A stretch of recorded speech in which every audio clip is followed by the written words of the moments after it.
Ce jour dédié pour l'élévation de l'âme de Moshe Ben Jamila et Rechav Ben Esther. Hier, j'étais super déprimé. Je faisais ma sieste, ça m'arrive. Évidemment, je pense à l'actualité, le Daesh, Mashiach, tout ça, et ça m'a fait tilt. Un tilt terrible.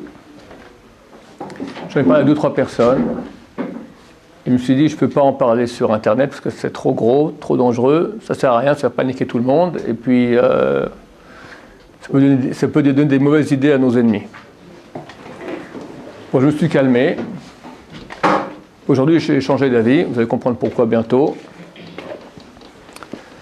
Alors, je vais dévoiler ce que j'ai beaucoup hésité à dévoiler, mais pas maintenant. Dans quelques minutes, je vais d'abord reprendre les choses lentement, pour situer où nous nous trouvons, s'il y a des incrédules encore.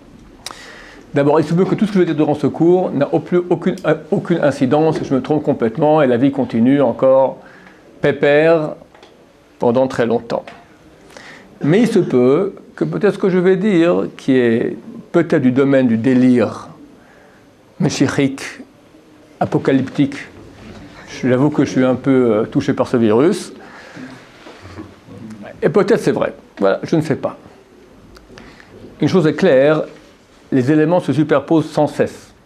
J'ai essayé d'en noter quelques-uns ici, parce qu'il y en a tellement, mais vous pouvez voir les cours que j'ai fait les dernières fois, il y a beaucoup d'éléments. D'abord, nous sortons de 7e année, c'est marqué que lorsqu'on sortira de 7e année, Mashiach reviendra.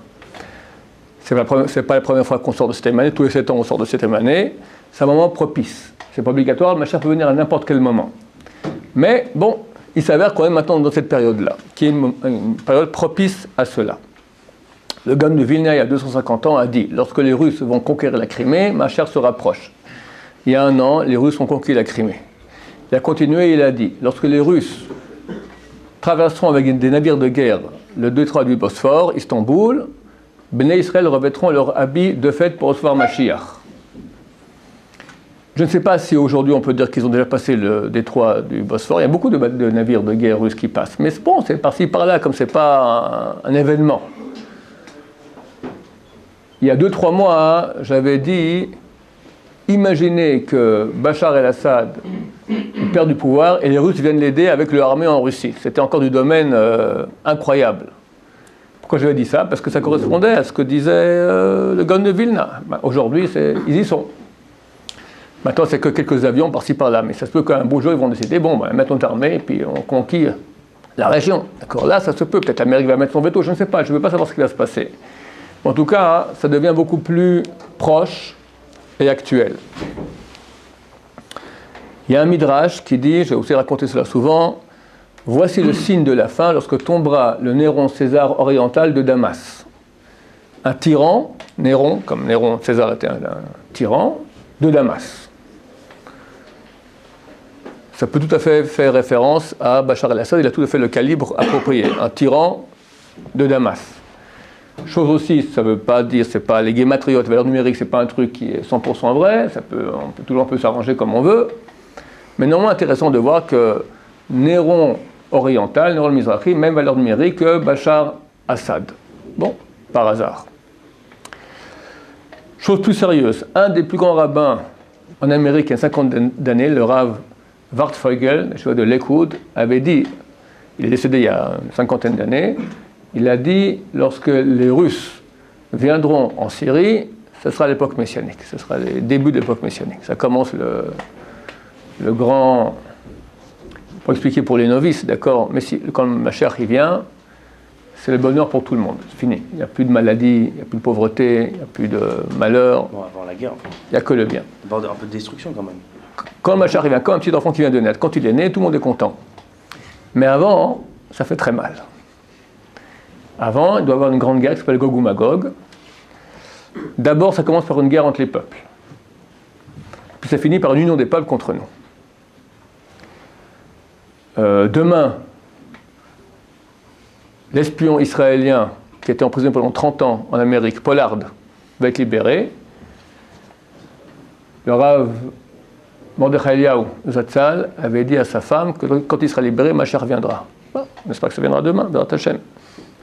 On est proche. Chafetz Chaim, qui est décédé en 1933, je répète des choses que je répétais souvent, mais pour remettre un peu bien dans le bain, que les gens comprennent, qu'on n'est pas complètement dans les rêves. Chafetz Chaim, le plus grand rabbin du peuple juif, décédé en 1933, a dit, après la Première Guerre mondiale, il y a une Première Guerre mondiale, il y aura bientôt une deuxième, par rapport à laquelle la première n'aura été qu'un jeu d'enfant. Et après, il y aura une troisième par rapport à laquelle la deuxième n'aura été qu'un jeu d'enfant.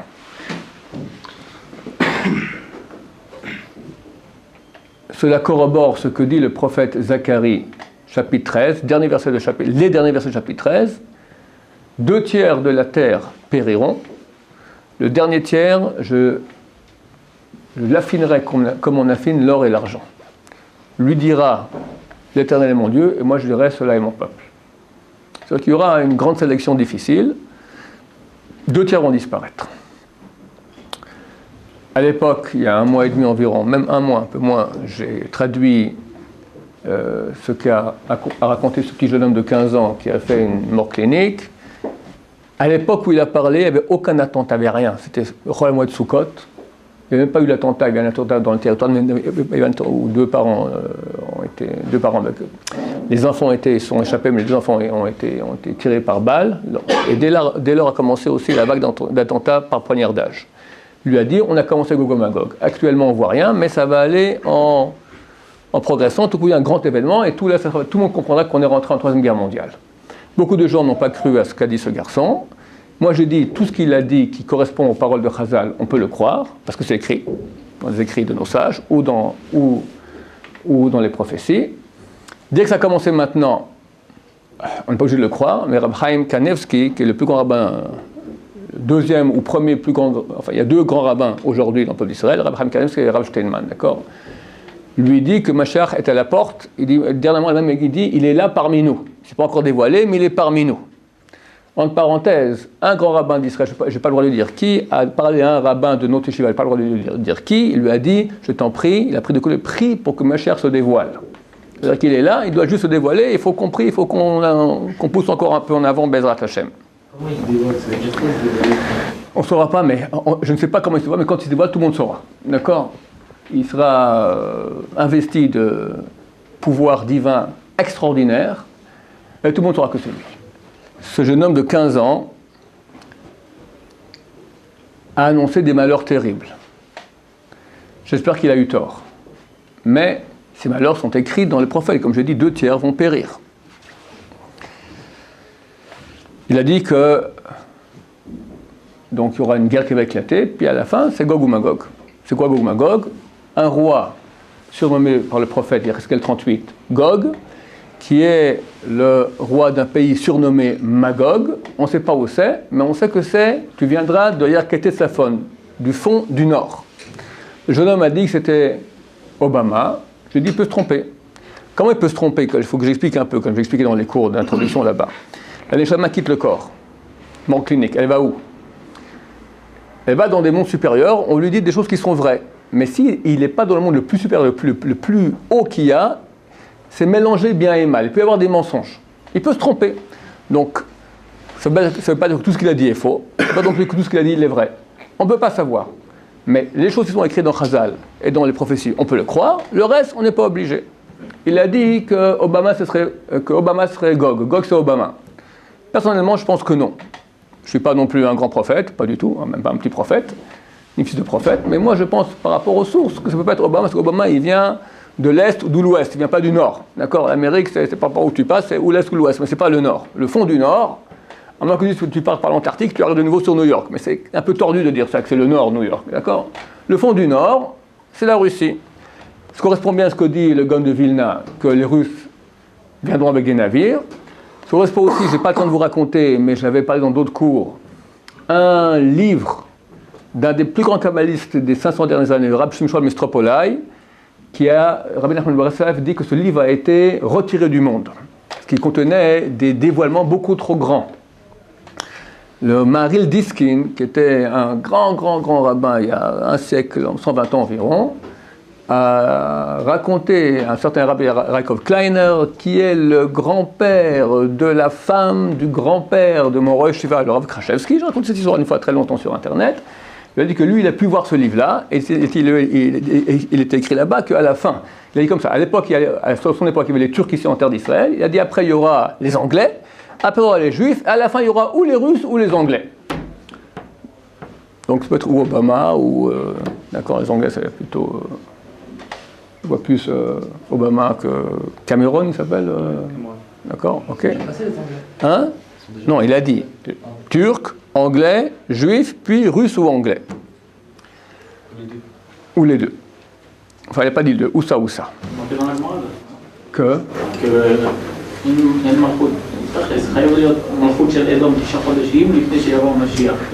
c'est marqué. Malchut Harisha, c'est marqué. Ouais, donc, Malchut Harisha, c'est marqué. Malchut Harisha, ça peut être Paras. Malchut Harisha, c'est marqué. Pas marqué Edom. Malchut Harisha. Non, Malchut Harisha. Il n'y a aucune source que c'est Edom. Malchut Harisha. Il dit que c'est marqué qu'en terre d'Israël, donc le Mashiach viendra, il y aura 9 mois une occupation de lui d'Edom. Non, la Gemara dit c'est la royauté de Risha, du mal. On ne sait pas qui c'est. Ça peut être la Perse. Parce que d'après les textes, si tu vois, dans Sanhedrin 98, c'est marqué que la Perse va venir et va conquérir la terre d'Israël pendant Gog ou Magog. En tout cas. C'est dans le mauvais cas ou cas où après nous il y a soit les Russes, soit les Anglais? Oui, tout peut être différent. D'accord. Tout peut être différent. Ici en fait. Donc c'est pas vrai que ça se réalise. Oui. Comme m'a dit le Rabbi Samuel Shaul, Gog et Magog doit avoir lieu. Ils doivent arriver ici en terre d'Israël. Ça peut être une guerre terrible, comme a annoncé le jeune homme, avec des millions de morts, et ça ne tient pas 2 jours, bombe atomique qui tombe sur Rafah et Tel Aviv. Ça peut être aussi une délégation de l'ONU pour rendre Jérusalem international, et puis Bibi accepté, je ne sais pas, politiquement, je ne sais pas comment ça peut être. Je ne suis pas prophète. Le Rabbi Samuel Shaul m'a dit ça aura lieu sans souffrance, parce qu'on a déjà passé des souffrances durant la Shoah. Comme ça, il m'a dit, à mon avis. Le Rav Shach a dit, ne croyez pas, parce qu'il y a une Shoah, il n'y aura pas une deuxième. Une deuxième Shoah se prépare. Tu auras raison, si on fait Tchouva, ça sera tellement le Rabbi Samuel Shaul. Il faut faire Tchouva, il faut avancer. Jeune de 15 ans, donc, a dit que moi je pense que c'est Poutine. Pourquoi aussi je pense que c'est Poutine? D'abord, c'est le seul homme sur Terre aujourd'hui qui a du coffre, d'accord. Les autres, je me permets de dire ça sur Internet. Bon. C'est un homme du KGB, il n'y a pas de problème. S'il faut faire table rase, il fera table rase. S'il faut utiliser des moyens atomiques, il le fera. Il n'a aucun problème là-dessus. D'accord? C'est un homme dur. De plus, il est écrit dans la prophétie de Yecheskel que ce Gog sera le roi suzerain de Meshech et Toubal. Meshech, déjà entendu une trentaine d'années à la Yeshiva, c'est Moscou, c'est la même lettre. Toubal, c'est Tbilisi. 2 villes, 2 capitales qui sont exactement au nord d'Israël. Il y a une ville qui s'appelle Tobolsk en Russie. C'est une petite ville, une grande ville. Une petite ville. Mais je crois qu'il y a un... Tbilisi, à Tobolsk, dans le Kremlin, c'est à Moscou. Il y a un petit Kremlin. Un petit Kremlin. Bon, peut-être alors, très bien. Vas-y, va pour Tobolsk, ça ne me dérange pas. Et alors, ce matin, apparemment, la Russie, ils ont déployé de l'artillerie en Syrie. Moi, j'ai lu sur les 24. Ouais, ça avance sans cesse. Ouais, très bien. Ils ont ramené de l'artillerie au sol, quoi. Bon, très bien. Artillerie au sol, ça avance, très bien. Plus que cela, maintenant, depuis l'attentat en France, donc l'Union européenne, 28 États se sont unis, la France aussi. Poutine a dit à son armée, attention maintenant, les Français sont nos alliés, il y a un porte-avions Charles de Gaulle qui arrive dans la région, il sera considéré comme notre allié, d'accord, et ils bombardent les deux maintenant ensemble. Les premières fois depuis 1945 que les bombardiers russes et les bombardiers français travaillent ensemble. Et Poutine a dit lors d'une réunion, je réclame la paternité sur cette union des peuples contre la Syrie. Donc le père, c'est pas Gog ou Magog, c'est une union des peuples dirigée par Gog. Ça tombe bien là. Peut-être je me trompe, ça sera quelqu'un d'autre, ça sera Obama, ça sera Hollande, je ne sais pas qui ça sera. D'accord? Faut pas rigoler quand je dis que ça peut être Hollande. Pourquoi? Le pauvre Hollande, tout le monde se moque de lui, c'est Shalom. C'est dangereux en français. Top. Tout ça, c'est pour nous mettre dans le sujet. Maintenant, qu'est-ce qui s'est passé hier matin que j'ai eu comme ça ma crise d'angoisse? Hier soir, je rentrais à ma femme, je lui ai dit, écoute, je ne peux pas en parler parce que je ne peux pas en parler. Je lui ai dit, elle m'a dit, tu m'as déprimé, d'accord? Et maintenant, je vais en parler. Qu'est-ce qui s'est passé? On nous parle maintenant, d'après les prophéties, 2 tiers du monde qui vont périr. Comment on fait ça? Bombe atomique. Mais ok, même bombe atomique. J'espère que des gens comme Poutine ou Obama, on va dire c'est les grands clans bombes atomiques, ils ne vont pas s'amuser à envoyer des bombes atomiques l'un sur l'autre comme ça à gogo, que 2/3 de la Terre disparaissent. Un autre truc qui m'a fait jouer les pièces du puzzle qui m'ont fait faire le tilt. Rab Chaim Kanievski, ça fait des années qu'il dit aux gens, attention, ça va arriver, venez en Israël. Dernièrement, ça devient super aigu. Personnellement, j'ai raconté ça dans un cours dernièrement. Nous, on fait nos dîners de gala une fois par année au mois de février. J'ai dit, je ne veux pas partir, parce que moi, je vis le triple, c'est pour très bientôt. Et je ne veux pas faire de dîner de gala avec un mal de ventre, que peut-être je reste bloqué là-bas. Mon directeur est me voir, ça va, atterri. Avec tes tripes de Mashiach, ça va, la vie continue, il faut nourrir la yeshiva, tu pars un jour, c'est pas grave. Je dis, écoute mon cher ami, toi tu restes, c'est moi qui m'en vais avec qui m'en vais là-bas, j'y vais pas. Est-ce que tu es prêt à poser la question au Rav Chaim Kanievski? Je dis, aucun problème. Je pose la question, ce qu'il dira, s'il me dit de partir, je pars. On a écrit une lettre, je vous ai déjà raconté cela. Un rabbin qui part une fois, Rosh Yeshiva, qui part une fois par année pour faire de l'argent pour sa yeshiva, un jour au mois de février, a peur, étant donné que Mashiach est à la porte, comme dit le Rav Chaim Kanievski toujours, il a peur d'être bloqué là-bas à cause de Gog ou Magog ou chose du même type. Réaction du Rav, quelle question? Bien sûr qu'ils ne partent pas. C'est super fort. Attends, il disait, venez, tout ça va partir un jour, ça va, c'est pas si grave, moins de 24 heures. Il a dit, quelle question? Bien sûr qu'ils ne partent pas. Quand je raconte ça aux gens, il dit, ouais, ok, Rav Chaim, tout le monde sait que pour lui, Mashiach, il est là, c'est incessamment sous peu, ça fait longtemps qu'il dit la même chose. Alors moi, je dis, attention, messieurs, mais Rav Chaim, c'est pas un petit enfant. C'est un des grands de la Torah. C'est un type qui, pendant des années, chaque jour, il partait faire une Brit Mila dans tout le pays. Il attend, vous croyez, partir comme ça en voiture, faire une Brit Mila? Il arrivait, on lui faisait une il dormait toute la route, on faisait une Nishadadaim. Après, il repartit, il dormait toute la route. Pourquoi? Parce que toute la nuit, il étudiait. Donc, il dormait dans la voiture, assis, et tous les jours, il faisait une Brit Mila. Il voyait Eliyahu Hanavi tous les jours. C'est un grand de Torah, énorme, il connaît toute la Torah. Personne au monde aujourd'hui connaît la Torah comme il lui connaît. Il y a une dizaine d'années, le Rav de mon quartier, le Rav Zafrani, Shlomo Zafrani, très connu, il a raconté que lui, c'est un élève du Rav Hades, la Shiva de Kol Yaakov, Rav Yehuda Hades. Donc, c'est normal, la fête, pendant les fêtes, à Pessah, ou à Sukkot, c'était à Pessah en l'occurrence, on va visiter son Rav. Donc, tous les élèves, les vieux élèves du Rav Hades sont venus le voir. Ils ont tous entre 50 et 60 ans, d'accord? Le Rav, il a 70 ans, 50-60 ans. Alors, ils sont là-bas quelques dizaines, et le Rav Hades dit à un des rabbins, dis-moi, toi qui es proche du Rav Eliashiv, qu'est-ce qu'on raconte dans la maison de Rav Eliashiv? Et le Rav Zafrani, qui était présent, nous raconte ce qu'il a dit. Il a dit, c'était la fête, donc Chol HaMoed. Sa fille est venue le visiter, avec son mari. C'est qui sa fille? La femme de Rav Chaim Kanievski. Rav Kanievski était marié, enfin est marié, ça est décédé aujourd'hui, était marié donc avec Feu, la fille du Rav Eliashiv. Elle lui a dit, papa, tu sais, Chaim, mon mari, il a Gilou Eliyahu. Eliyahu Hanavi se dévoile à lui. Le Rav Eliashiv, comme il est, d'accord, oui. Le Rav Chaim n'a pas réagi. Voilà, pas dire oui non plus, c'est des choses qu'on garde secret. Bon, la femme lui a dit pour dire à son papa, voilà, mon mari, il a Gilou Eliyahu. C'est pas un petit rigolo. S'il dit aux gens maintenant, venez, quand j'ai posé la question, j'ai fait passer par intermédiaire, il m'a dit, c'est rien de poser la question. Tous les Français qui ont posé la question, s'ils doivent venir en Israël, leur a dit, venez immédiatement. Donc, ils voient quelque chose. Ils voient quoi? Ça fait longtemps qu'ils voient, peut-être qu'il me dit que c'est maintenant, je ne sais pas. Le truc du puzzle supplémentaire, c'était quoi? C'est qu'il a dit à beaucoup de gens, quand vous voudrez venir en Israël, vous ne pourrez plus venir, ça sera bloqué. Et ça, on ne s'en comprend pas. Pourquoi ce sera bloqué? Admettons qu'il y a même maintenant un conflit nucléaire, d'accord? Ok, mais bon, ça se passe là-bas, en Syrie, en Russie, qu'est-ce que j'en sais? Ok, on peut prendre un avion de France, ou passer par, je sais pas moi, par le Congo-Brazzaville, venir en Israël, je sais pas. Pas tout est bloqué, partout, parce qu'il y a quelques bombes qui sautent, même ça a sauté, 2-3 jours après, les avions reprennent. Un moment. Et je me souviens aussi que le Rabbi Tzon Abba Shaul, à l'époque, il y a une grande crise. Et lui aussi, il voyait que il y a une période où il a cru que ma chère venait. Il m'a dit, je viens le voir, je lui dis, j'ai un séminaire au Canada, je vais prendre une bracha. Il me dit, tu pars pas. Comment je pars pas? C'est impossible, il y a l'hôtel qui est pris, et une centaine de personnes qui sont inscrites, je ne peux pas y aller, impossible. Tu prends toute ta famille, vous partez tous ensemble au Canada. Alors, tu parles, ça fait $10,000, d'accord? Impossible. Mais je dis, pourquoi? Il me dit, quand ça va commencer, on ne pourra plus voler d'un pays à l'autre. Ça fait 30 ans que je vis avec cette idée dans la tête. Et là, Reb Chaim me dit la même chose. Et hier matin, ça m'a fait petite. Je me suis dit comme ça. Imaginez, je ne vais pas le dire moi-même. Je demande aux élèves comme ça, si jamais on m'accuse de donner des mauvaises idées au Daesh, je dirais, regardez, des petits-enfants qui ne sont pas des grands terroristes, eux-mêmes, ils ont pensé à ça. Imaginez que vous êtes le chef du Daesh. L'Union européenne, 28 pays, la France, bientôt peut-être l'Amérique, d'accord, déjà l'Amérique aussi. Tous les pays viennent t'attaquer. Te bombardent, ta. Il écrit dans les commentateurs sur la Bible qu'à la fin du temps, il y aura une guerre entre Ishmaël et Édom, entre l'Occident et l'Orient. Je crois qu'on y est.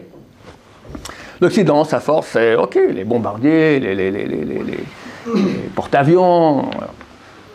La façon d'Ishmaël, c'est comme Bin Laden, d'accord? C'est terrorisme. C'est caché, mais ça peut faire des dégâts terribles.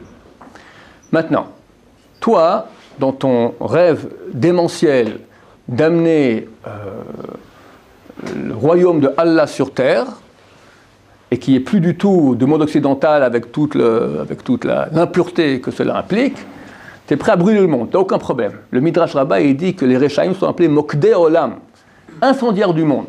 Les commentateurs posent la question, mais s'ils incendient le monde, ils vont brûler avec. Réponse, tant pis, ils sont d'accord, c'est exactement ça. On se saute avec et tant pis. Et au moins qu'on a glorifié Allah. J'ai rien contre l'islam modéré normal, je parle maintenant des fous. Alors tu es le chef du Daesh maintenant. Quelles sont tes armes? Tu as des bombes, même assez primitives, tu as des kalachnikovs. À ce train-là, ça prendra du temps. Hein. Le monde occidental, c'est quand même quelques milliards. Qu'est-ce que tu fais? Quelle arme que tu veux utiliser? Coupe la communication. Arme biologique. Biologique. Ah, c'est horrible ça. Horrible.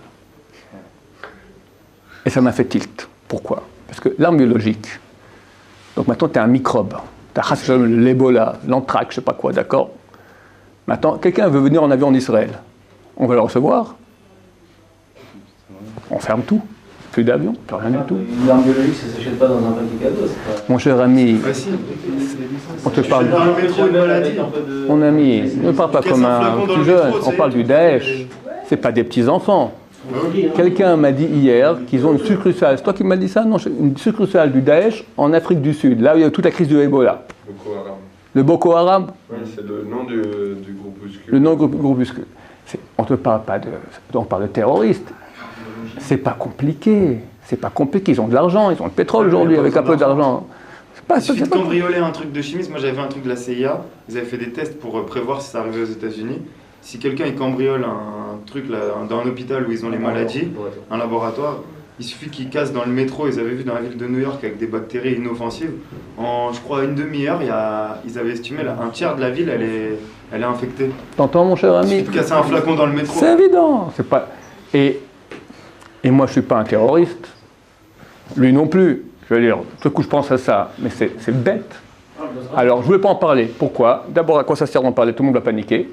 Deuxièmement, peut-être qu'ils n'ont pas pensé, ils ont pensé. Alors aujourd'hui, Emmanuel Valls nous dit, sachez qu'il y a un risque sérieux d'attaque chimique ou bactériologique. Et s'il a dit, je peux le dire. Alors je dis de oui en parler aujourd'hui. Et maintenant, comprenez. C'est pas un journaliste qui a dit ça.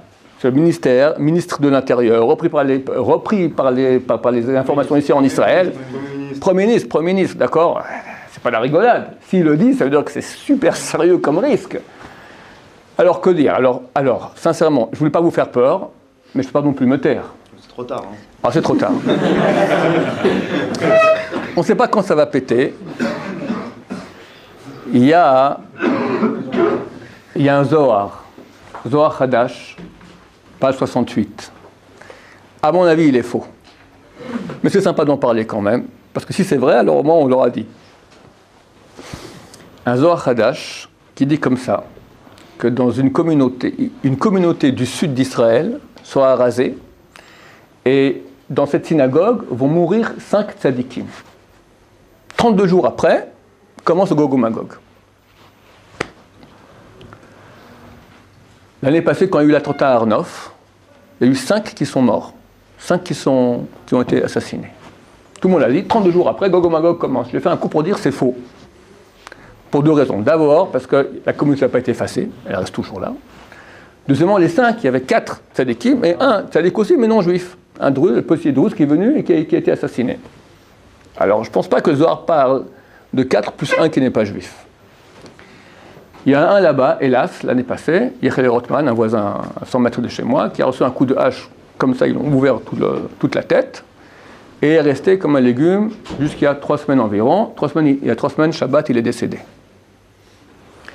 Les gens ont dit, ah, dans le ciel, il y a eu un débat. Est-ce qu'on a mis la Géoula l'année passée, ou encore on repousse d'une année? Ils ont repoussé d'une année, et là, le 5e, il est mort. Donc, 32 jours après son décès, ça commence. Ça sera mardi prochain, messieurs. Alors, ou le Zohar il est vrai, ou il est faux. Moi, je ne crois pas qu'il soit vrai. Pourquoi? Parce qu'il n'y a pas de communauté qui a été rasée. Alors, ceux qui expliquent, non, mais en fait, le même jour, il y a une communauté il y a une synagogue qui a brûlé en Amérique, et ils ont adouci le din, c'est pour ça qu'il passe en Amérique au lieu d'en Israël. Bon, c'est un peu super tiré par les cheveux. Ce matin, il y a eu un truc dans une synagogue. Ok, mais il faudrait le même jour, 32 jours après, que le jour où les 5 sadikim mourent, etc. Bon, à mon avis, tiré par les cheveux. Si jamais ça peut être mardi, alors ce Zohar était vrai. D'accord? Sinon, la vie continue, jusque pas dans beaucoup de temps, parce que... Encore le Zohar, il est faux, vous savez. Non, le Zohar, il est vrai. Mais l'explication, le Zohar, il dit qu'une communauté au sud va être rasée et 5 sadikim mourront dans une synagogue. Alors, Arnov, c'est le sud. Alors, il y en a qui disent que le sud d'Israël, c'est Jérusalem. Et ils disent Arnov, c'est aussi au sud. C'est pas tout à fait au sud, c'est au sud, ouest, d'accord? C'est tiré par les cheveux parce qu'il n'y a pas de communauté qui a été rasée. C'est faux de dire ça. C'est faux. Donc c'est pas vrai. Le Zohar, il parle d'autre chose. S'il s'avère que ça c'est vraiment raison, on peut dire que le Zohar a prévu en très mauvais, dans le ciel ils ont adouci, il n'y a eu que les 5 et pas toute la communauté qui a été rasée. On peut expliquer des choses pareilles, mais dire que le Zohar il est vrai, mais ce qui parle de cet événement, ça le commentaire qui fait dire que c'est de ça qu'on parle, c'est pas clair que ce commentaire ait raison. Le Zohar c'est certain qu'il a raison, mais on ne comprend pas, c'est pas forcément ce qui s'est passé qui correspond à ce qu'il dit, vu que ça a l'air assez tiré par les cheveux. Quoi qu'il en soit, mardi ou pas mardi, comme dit le jeune homme, avant que ça commence, il a dit ça a commencé. On voit que ça a commencé, les poignardages, après ce qui s'est passé, Daesh. Et parlons sans religion, parlons logique. Le Daesh maintenant se fait attaquer. Il va se laisser faire, jamais de la vie. Donc c'est clair que ça va aller en montant. Il va attaquer de plus en plus fort, on va attaquer encore plus fort, il va attaquer encore plus fort. Et si on nous parle de risques biologiques et bactériologiques et chimiques, c'est vrai qu'il y a un risque pareil. Qu'est-ce qu'on doit faire? Alors ceux qui peuvent venir en terre d'Israël, certains que c'est mieux. Comme dit Abraham Kanevski, c'est pas trop tard tant qu'on peut. Ceux qui ne peuvent pas, il faut comprendre qu'on ne peut pas dire à tout le monde venez en Israël comme ça d'un coup. Alors Abraham Kanevski, il a dit de sortir avec des haut-parleurs et dire aux fils d'Abraham, Yitzhak et Yaakov, et même ceux qui sont non religieux, qui sont appelés non religieux. Et moi je pourrais ajouter même aux goïm. Enfin pour une partie en tout cas. Mashiach est à la porte. Le seul moyen d'être sauvé, c'est être affairé à l'étude de Torah, ça ne concerne pas les goïm, ça concerne les juifs, et Gmilut Chasadim, l'entraide, ça concerne les goïm aussi. Il a répété les paroles de la Gemara qui dit à dire Rabbi Eliezer, que doit faire l'homme pour être sauvé des douleurs d'enfantement du Messie? Être affairé à Torah, et Gmilut Chasadim et entraide. Et la Gemara a rajouté aussi Tchouva, parce que s'il y a des péchés, c'est insuffisant, il faut faire Tchouva. C'est quoi Tchouva? On demande à personne de venir orthodoxe du jour au lendemain. La vérité, si vous pouvez, oui, parce que quand tu as du bactériologique dans la rue et puis 2/3 de la planète, elle part en cacahuète, alors c'est fini. C'est fini, c'était difficile de faire Shabbat, c'était difficile de manger super cachère, difficile de la tsniout. Tout le monde par rapport à ça se mettra clean comme il faut. Ça ne vaut pas de commencer avant, parce que si le microbe t'a attrapé avant, c'est fichu. Et on voit la main de Dieu, parce que là, ça ne sera pas ni les forces, ni Tzahal, ni machin, c'est la main de Dieu. Qui pourra être un microbe qui vient à une personne, il est touché, l'autre n'est pas touché. C'est la main de Dieu. Il faut des mérites. La Gemara a dit, et le Rav Chaim Kanievski nous dit, et il a rajouté, il n'y a pas d'autre issue possible, pas d'autre façon possible de s'en sortir. Es-tu affairé à l'étude de Torah, affairé à l'entraide? Sans cesse aider, sans cesse penser qu'est-ce que je peux faire aujourd'hui pour aider, qu'est-ce que mon prochain que je peux faire aujourd'hui pour plus de Torah. Torah, étude. Torah, entraide. Entraide, Torah. Les femmes, Teilim. C'est aussi Torah. Tout ce que peut faire en Torah aussi. Et entraide. Pas forcément aller aider la veuve et l'orphelin. Des fois, à la maison aussi, c'est beaucoup d'entraide. Laisser son mari à l'étudier plus. Le mettre, mon cher ami, Gog ou Magog, va étudier, reviens que je m'occupe du reste. D'accord? C'est une très grande entraide aussi. Peut-être qu'il n'y aura rien. Mais tout le monde sent que, logiquement, ça va aller en empirant. On m'a encore dit aujourd'hui qu'il y a des manœuvres, que la Perse a mobilisé beaucoup de soldats à sa frontière, au sud. Ils font des grandes manœuvres.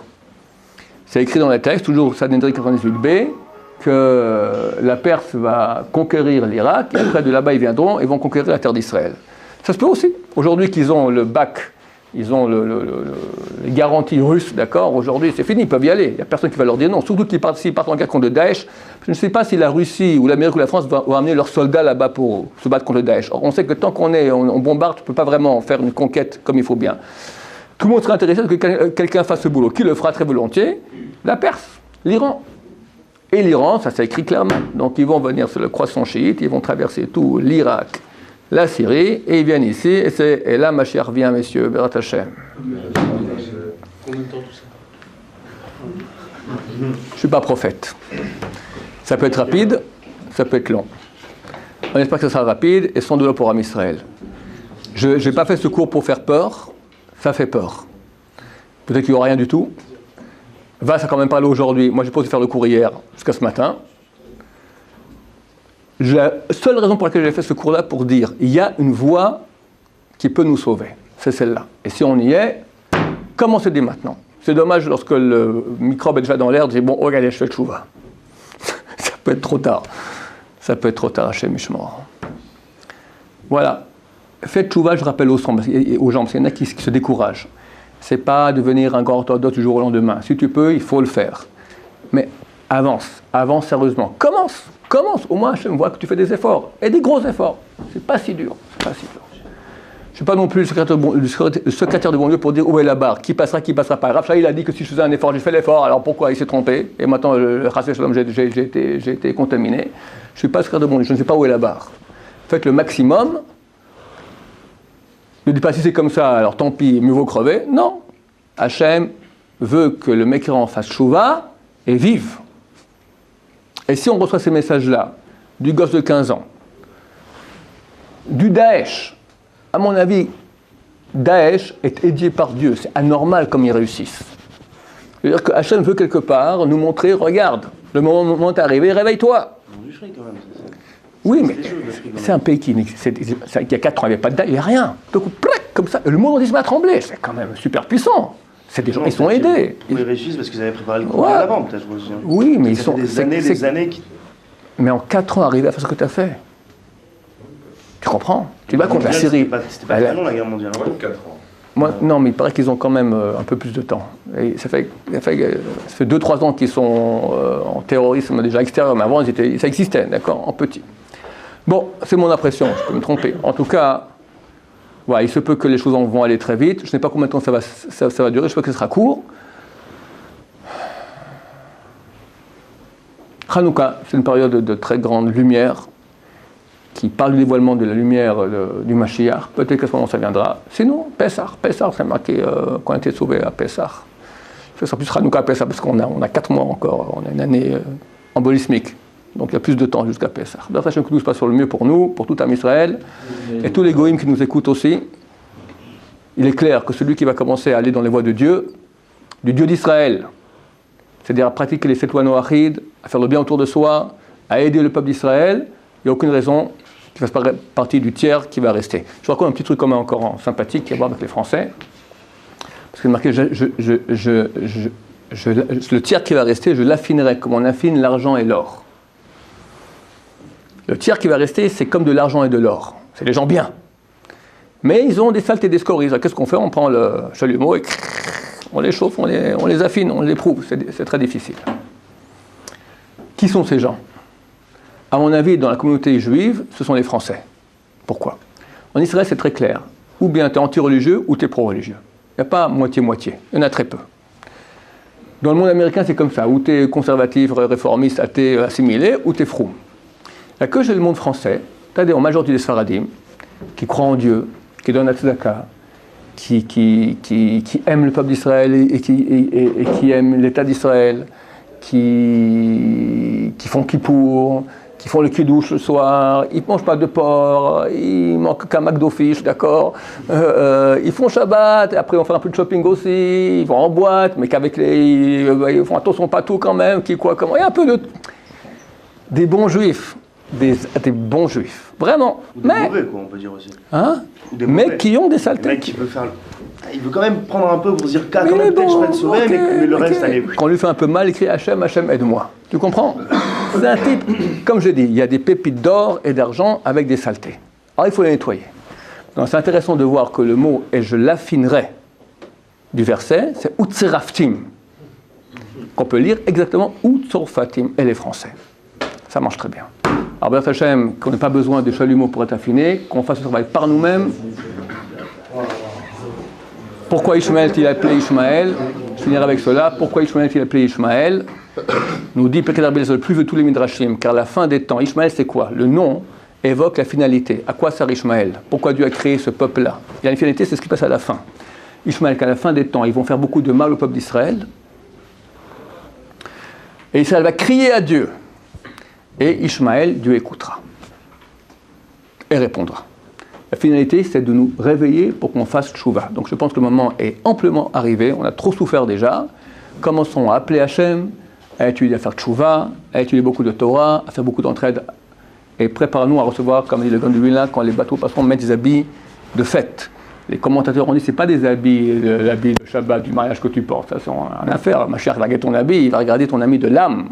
Nettoyer les habits maintenant, changer d'habit, finir avec une mauvaise habitude, mettre des habits de tzadikim, pour savoir Mashiach, Berachamim, Amen.